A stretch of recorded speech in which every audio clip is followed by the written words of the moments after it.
Okay, thank you for introduction. Welcome all of you. I know that in some countries it's evening, so I hope that you have nice cup of tea or coffee and you can still enjoy the time during our webinar. I hope also that you see my first slide. Yes? Yes. Okay, I will continue the story of importance of biotic aspect of which are needed for proper functioning of ecosystems. Our focus on aquatic ecosystems, groundwater, and also surface water. My presentation will contain three parts. The first, I want a little bit talk about the role of cyanobacterial blooms in environment. Also, after, I want to focus on prevention of cyanobacterial blooms using bacteria which could transform nutrients. And in the last part of my presentation, I would like to present you our experience in looking for of beneficial bacteria which could regulate occurrence directly in the water, cyanobacterial cells. However, before I start about this negative role of cyanobacteria, I just want to remind you that cyanobacteria are important elements in aquatic ecosystems because they are responsible for production of oxygen, they are responsible for nitrogen transformation. But unfortunately, human activity causes that. I'm sorry, because something. I'm sorry. Unfortunately, human activity caused that we observed a domination of cyanobacterial blooms. We observed intensive production of cyanotoxins, hepato-, cytodermatotoxin, also the other active metabolites. We observed decrease of water transparency, decrease of oxygen concentration in water, and also unpleasant smell of water. Why cyanobacteria are a global problem?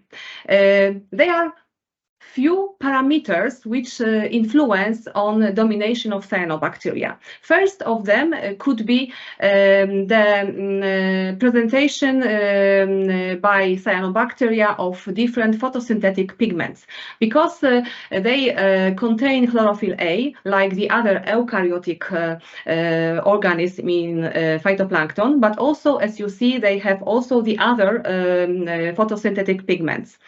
Also, cyanobacteria could exist in different part of water. And also, cyanobacteria have strong resistance for temperature. And here, just example of resistance for higher temperature, but also cyanobacteria could exist during winter time under the ice. When we think about environmental parameters which are dependent on human activity, we must remember about anthropopressure and increase of load of nitrogen and phosphorus, which are transported to the surface water. And also we must remember about climate change and changes of these parameters as temperature, carbon dioxide concentration, or pH.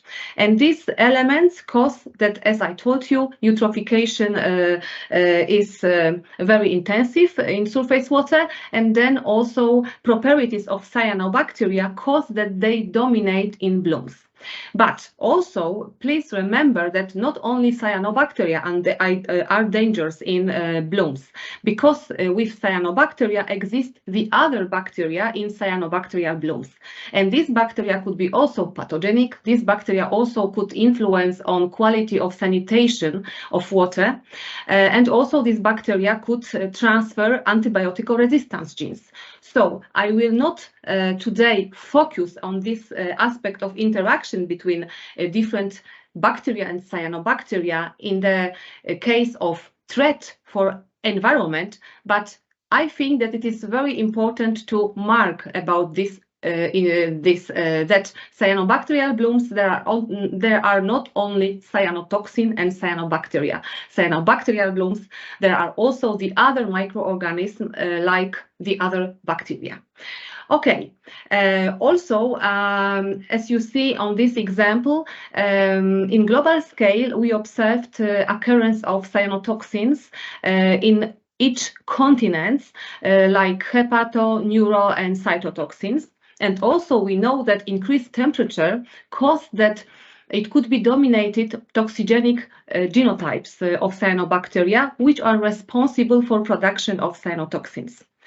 Therefore, as I told you, we need to looking for the good tools for prevention of development of blooming, and also tools for control of cyanobacteria which exist in water. When we think about prevention, my colleagues during the first part of webinars talked about construction of nature-based solutions as denitrification barriers, as sedimentation biofiltration systems.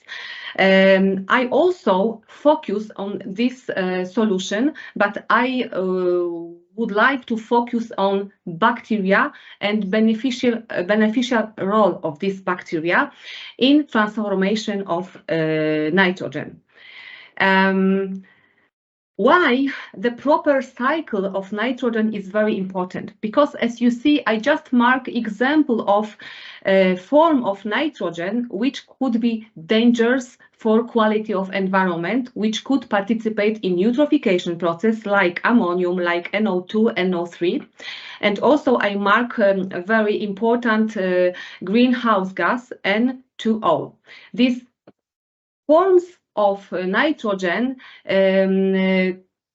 could be dangerous for environment, and if the cycle of nitrogen is not proper, then we could expect domination of this mentioned forms in environment, and therefore our solution, nature-based solutions, the aim of these solutions is to regulate proper correct processes of transformation of nitrogen.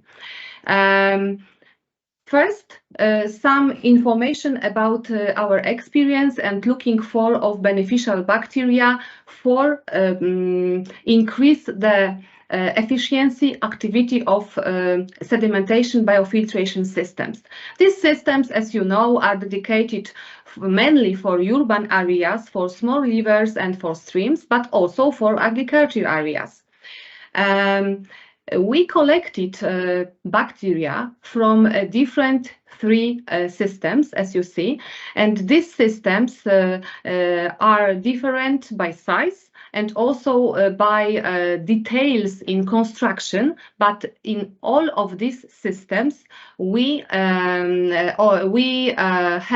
sedimentation zone, geochemical zone, biofiltration zone, and also in one of them we added denitrification zone. And we collected bacteria from mentioned systems. What we observed, when we focus on denitrifier and nitrifier, denitrifier marker is NOS-Z gene, for nitrifier marker is AMO-A gene. If we observed increased amount of denitrifier bacteria, the color was more red. If we observed domination of nitrifier bacteria, the color was more blue. We generally observe that denitrification process and denitrifying bacteria, of course, mainly existed in denitrification barriers, denitrification zones. But also we observed that denitrifying bacteria prefer higher temperature, which was characteristic for summer period. In case of nitrifying bacteria, we observed that they prefer lower temperature, a little bit lower temperature, which were characteristic for springtime. And also these bacteria prefer geochemical zones. And it was very interesting because geochemical zones in SSBS systems is dedicated for accumulation of phosphate.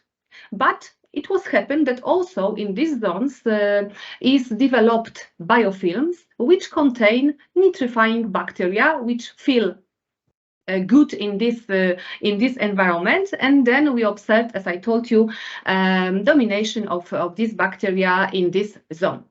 After that, we isolated strains from SSBS system because we wanted to elaborate microbial activator for the future constructed SSBS systems and for the renovation of systems which are working at this moment. And we isolated about 150 strains of bacteria.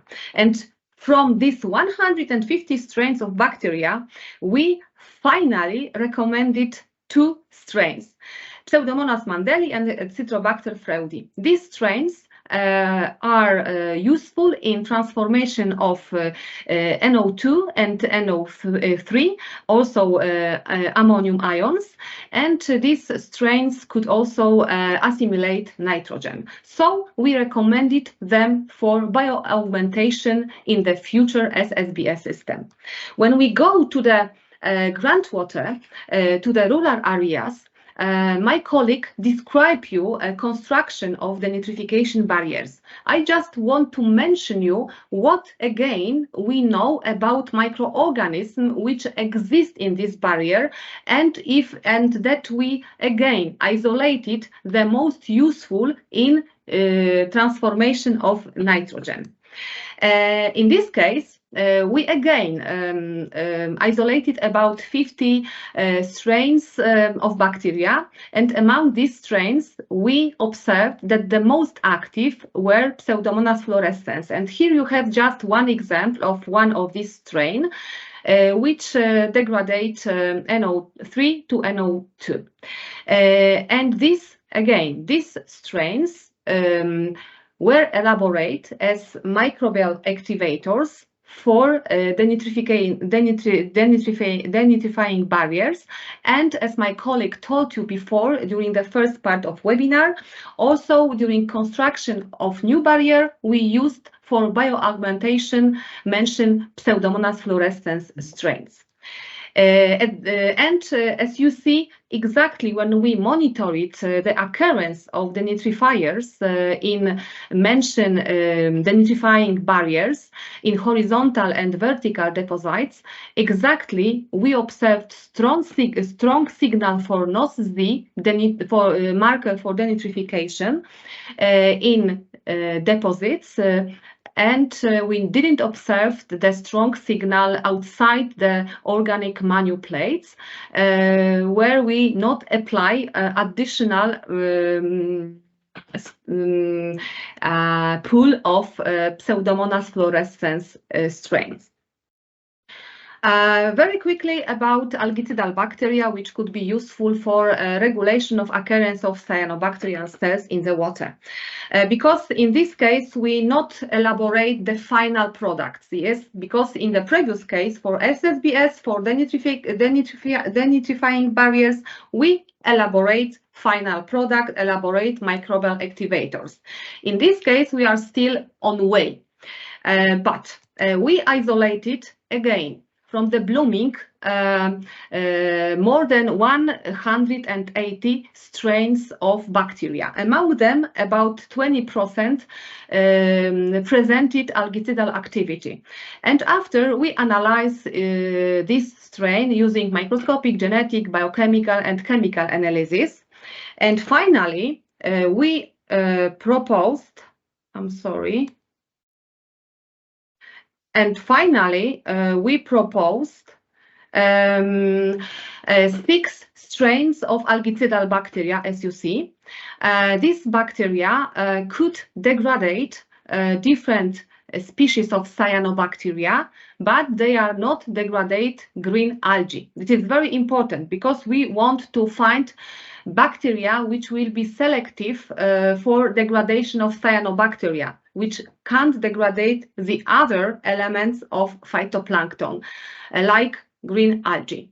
And as you see, we selected 6 strains, but among these 6 strains of bacteria, we proposed two strains, Bacillus and Morganella morgani, as this the most active in context of degradation of unicellular and filamentous cyanobacterial cells. Finally, also, we observed that these two strains, Bacillus and Morganella, could influence on photosynthetic process in cyanobacterial cells and also could direct degrade DNA in cyanobacterial cells. So this is the path of action of this algidal bacteria. Conclusion. Pseudomonas fluorescens strains isolated from working denitrifying barriers are good additional activators of the denitrification process for the newly constructed organic manu plates. Temperature is one of the most important factors modifying the metabolic activity, diversity, and abundance of microorganisms in SSBS system. Biofilm in the nitrification zone and geochemical zone in SSBS system had the highest abundance of bacteria involved in nitrogen transformation. Citrobacter freudi, Pseudomonas mandeli, this strain are recommended for the future construction of SSBS system for increase the efficiency of nitrogen removal. The most active environmentally acquired bacteria with algidal properties there are Bacillus pumilus and Morganella morgani. Also, algidal strain cause disruption of photosynthetic apparatus in cyanobacteria and cause stress for DNA damage. And green algae were not sensitive to the tested strains of algidal bacteria. Thank you for your attention, and this is whole main team which participate in presented research. Thank you.